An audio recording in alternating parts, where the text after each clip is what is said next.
Kita ke sorotan lain, sidang etik Bribda MS tersangka penganiaya pelajar hingga tewas hari ini menghadirkan 14 saksi termasuk korban luka. Orang tua korban hingga pengawas eksternal dihadirkan untuk memberikan kesaksian di persidangan.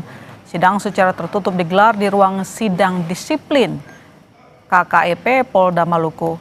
14 saksi dihadirkan, 10 saksi secara langsung dan 4 lainnya secara virtual.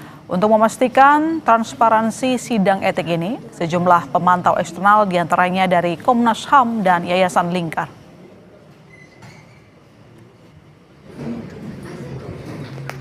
Lewat Zoom itu ada 2 dari keluarganya. Terus kemudian untuk saksi korban sendiri nanti akan hadir, tapi sementara karena masih ke rumah sakit, nanti pada saat prosesi sidang baru kakak yang bersangkutan almarhum akan hadir di kegiatan sidang untuk memberikan kesaksian secara langsung. Jadi sementara lagi pemeriksaan kesehatan di rumah sakit tentara untuk pemeriksaan akibat kejadian kemarin di pergelangan tangan. Saudara Kapolri Jenderal Listio Sigit menginstruksikan kasus anggota BRIMOB yang menganiaya pelajar hingga tewas di Tual Maluku harus tuntas dengan tegas dan transparan. Kapolri juga memerintahkan hukuman seberat-beratnya pada pelaku.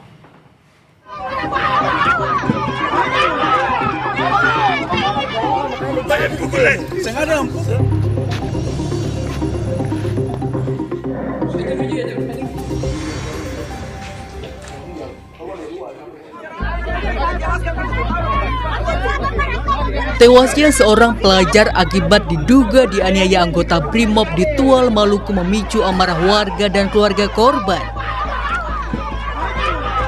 Mereka mengepung markas Kompi BRIMOB dan Polres Tual dan minta oknum BRIMOB penganiaya pelajar hingga tewas ditangkap.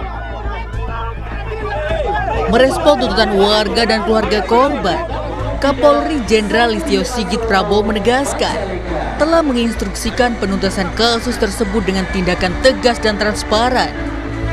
Jenderal Listio juga memerintahkan hukuman seberat-beratnya pada pelaku.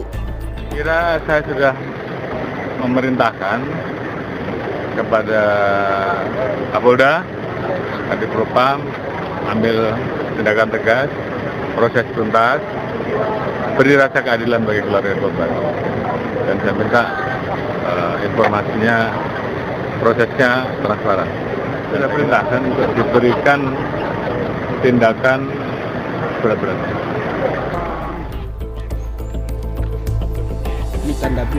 Sementara YLBHI mengecam tindakan penganiayaan anggota BRIMOB yang menewaskan seorang pelajar di Tual Maluku.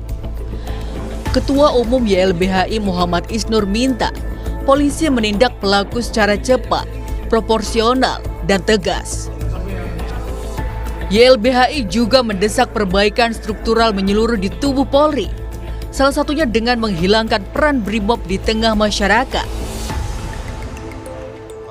Tentu kita sangat mengecam atas tindakan brutal dari anggota BRIMOB ya di Tual di Maluku, pasukan khusus yang ditujukan untuk kepentingan khusus ya. Jadi jangan sampai BRIMOB digunakan untuk menghadapi masyarakat, menghadapi demonstran ya, menghadapi warga, menghadapi yang sedang melindungi tanah dan lingkungannya. Jadi tarik semua pasukan BRIMOB dari urusan-urusan dengan masyarakat ya. Soal desakan menghilangkan peran BRIMOB di masyarakat, Ketua MPR Ahmad Muzani menilai Kapolri perlu memperhatikan dan mempelajari masukan masyarakat. Ahmad Muzani yakin Kapolri akan membuat keputusan dengan mempertimbangkan kepentingan masyarakat, Polri, dan upaya penindakan hukum. Apa yang diharapkan oleh masyarakat perlu diperhatikan dengan baik, karena itu adalah harapan yang juga memberi kebaikan kepada aparat kepolisian. Dan saya kira pimpinan polisi, pimpinan Polri akan mendengar, mempelajari pandangan-pandangan itu dengan baik, bijak, dan pada waktunya akan mengambil tindakan atau keputusan yang benar. Yang benar itu artinya baik untuk masyarakat, baik untuk menegakkan hukum, dan juga baik untuk kepolisian. Kini anggota BRIMOB pelaku penganiayaan pelajar hingga tewas di Tual Maluku sudah ditetapkan sebagai tersangka. Selain proses pidana, pelaku juga menjalani sidang pelanggaran etik. Tim Liputan Kompas TV.